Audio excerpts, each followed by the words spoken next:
Why is Winnie the Pooh called a Pooh?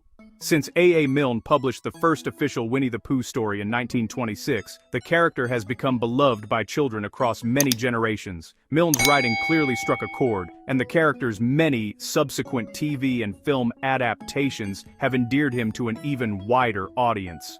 But why is Winnie called a Pooh rather than a bear? Given that most children, and grown-ups for that matter, have a different idea of what a Pooh is, how has the name stuck? The answer lies back in the 1920s.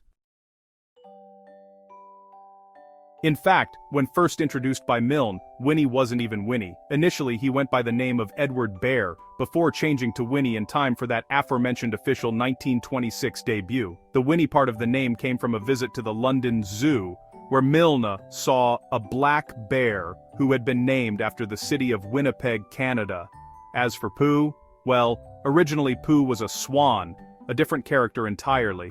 In the book When We Were Very Young, the same book that introduced Edward Bear, Milne wrote a poem telling how Christopher Robin would feed the swan in the mornings. He told how Christopher Robin had given the swan the name Pooh, explaining that this is a very fine name for a swan, because if you call him and he doesn't come, which is a thing swans are good at, then you can pretend that you were just saying Pooh to show him how little you wanted him. Milne indeed knew what he was doing by using such a word. The names Winnie and Pooh were soon brought together, and Winnie the Pooh was born.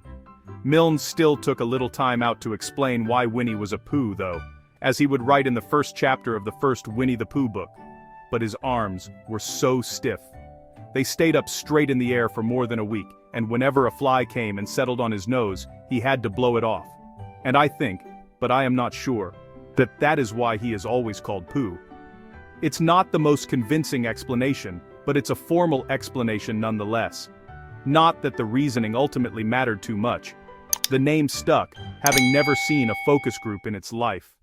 A much-loved childhood character, with a vaguely funny name, would go on to superstardom, and even be honored with his own holiday, Winnie the Pooh Day, which occurs annually on January 18th.